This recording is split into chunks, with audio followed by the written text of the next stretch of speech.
کی محمد سے وفا تونے تو ہم تیرے ہیں، یہ جہاں چیز ہے کیا لوگ۔ پھر حلیمہ کے بچے دوڑے دوڑے آئے اور عرض کرتے ہیں ارے امی آج تو بڑا گڑبڑ معاملہ ہو گیا۔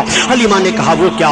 کہا چلو دیکھو بھائی محمد کو کسی نے شہید کر دیا۔ اتنا سننا تھا کہ حضرت حلیمہ بے قرار ہو گئی اور بے قراری کے عالم میں حضرت حلیمہ بھاگتی چلی جا رہی ہیں۔ جب پہاڑی کے اوپر پہنچی تو دیکھا کہ میرے سرکار کھڑے ہو کر کے مسکرا رہے ہیں۔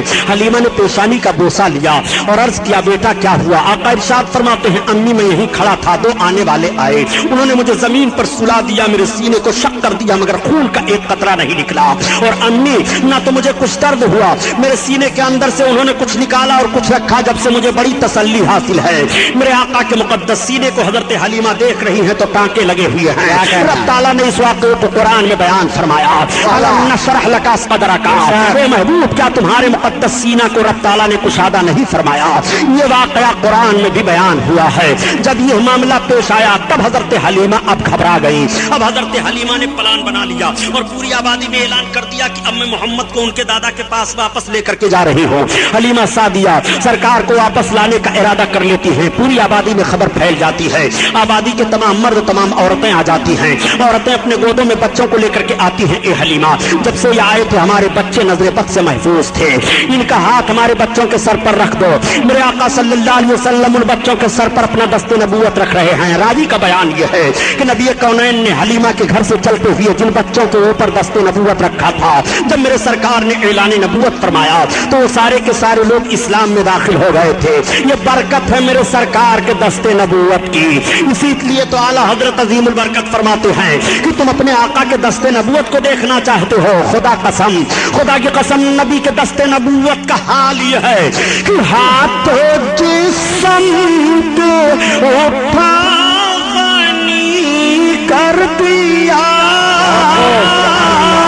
موجے بہار سماعت پہ لاکھوں سلام، لاکھوں سلام۔ اللہ اللہ، آقا کریم صلی اللہ تعالیٰ علیہ وسلم کو لے کر کے حضرت حلیمہ سعدیہ اب مکمل تیاری کر لیتی ہیں۔ ساری آبادی کے لوگ آئے ہیں الوداع پیش کرنے کے لیے، آقا کو حلیمہ سعدیہ لے کر کے چل رہی ہیں۔ عورتیں بھیگ گئی ہیں روتے روتے، ان کی پلکیں، مردوں کے پلکیں بھیگ گئی ہیں روتے روتے۔ اے حلیمہ برکت والا بچہ تم لے کر جا رہی ہو۔ حلیمہ ہماری آبادی کتنی خوشحال تھی، حلیمہ ہم کسی مصیبت و پریشانی میں نہیں تھے، حلیمہ جب سے یہ آئے تھے ہم نے بیماری کا منہ نہیں دیکھا تھا، حلیمہ ان کو تم لے کر کے جا رہی ہو۔ حلیمہ سعدیہ اب اپنی آبادی سے سرکار کو لے کر کے چلی ہیں، حلیمہ چلتی چلی آ رہی ہیں۔ ایک منزل پر ایسی جگہ حضرت حلیمہ پہنچی کہ پہاڑی کے درمیان ایک کنواں تھا، اس کنویں پر ایک عورت زارو قطار رو رہی تھی۔ تب تک حلیمہ سعدیہ پہنچ گئی۔ حضرت حلیمہ کو عورت دیکھتی ہے تو بڑھ کر کے لپٹ جاتی ہے اور عرض کرتی ہے اے آنے والی خاتون تم کون ہو؟ حضرت حلیمہ نے پوچھا پہلے وہ تم بتاؤ تمہارے آنسو کیوں گر رہے ہیں، تم زارو قطار رو کیوں رہی ہو؟ اس نے کہا بہن کنویں کے اندر دیکھو ابھی پانی ہچکولے کھا رہا ہے۔ اے بہن میں بھی سامنے والی آبادی میں جا رہی تھی۔ اے بہن معاملہ یہ ہے کہ میری گود میں میرا اکلوتا بچہ تھا، وہ پیاسا تھا، پیاس سے اس کی زبان باہر آ رہی تھی۔ کنویں کو دیکھ کر کے میں کنویں کے دراڑ پر کھڑی ہوئی، جھانک کر کے دیکھنے لگی کہ پانی کیسے نکال سکتی ہوں۔ تب تک میرا بچہ میری گود میں اچھلا اور اچانک میری گرفت ڈھیلی پڑ گئی، میرا بچہ کنواں میں چلا گیا۔ اے عورت اگر میں چھلانگ لگاتی ہوں تو میری بھی جان جائے گی، ہائے میری مدد کرو۔ حضرت حلیمہ سعدیہ فرماتی ہوں تم گھبراؤ نہیں، میرا نام حلیمہ سعدیہ ہے، یہ میرے ساتھ جو چل رہے ہیں محمد بن عبداللہ سردار قریش عبد المطلب کے پوتے ہیں۔ تب تک حضرت حلیمہ سرکار کی طرف دیکھ کر عرض کرتی ہیں کہ بیٹا کیا ہوگا؟ ابھی نبوت و رسالت کا اعلان نہیں ہوا ہے، اپنے آقا کی آواز ہو۔ میرے سرکار کنویں کے دراڑ پر کھڑے ہوئے اور کھڑے ہونے کے بعد پانی کو دیکھتے ہیں، دیکھنے کے بعد لعاب پاک سرکار نے پانی میں ڈال دیا۔ دستور پڑنا تھا کہ کنواں کا پانی اچھال مارتا ہے، اچھال کے ساتھ ڈوبا ہوا بچہ بھی واپس آ رہا ہے۔ عورت دوڑ کر کے قدم پر گر پڑتی ہے اور عرض کرتی ہے اے حلیمہ تم اپنے ساتھ بچہ لے کر چل رہی ہو کہ کوئی فرشتہ لے کر چل رہی ہو؟ حلیمہ نے کہا تم نے یہی ایک واقعہ دیکھا تم گھبرا گئی ہو، ایسے نہ جانے کتنے واقعات میں نے دیکھے ہیں، انہی بنیاد پر تو ان کو ان کے دادا کے پاس لے کر کے جا رہی ہو۔ چنانچہ عرض کرنے کا مطلب یہ ہے پیارے کہ میرے سرکار نے اپنا لعاب شریف ہی کنواں میں کیوں ڈالا؟ ویسے ہی سرکار فرما دیتے بچہ باہر نکل آتا تو بیان کیا جاتا ہے کہ اس کنویں کا پانی کھاری تھا،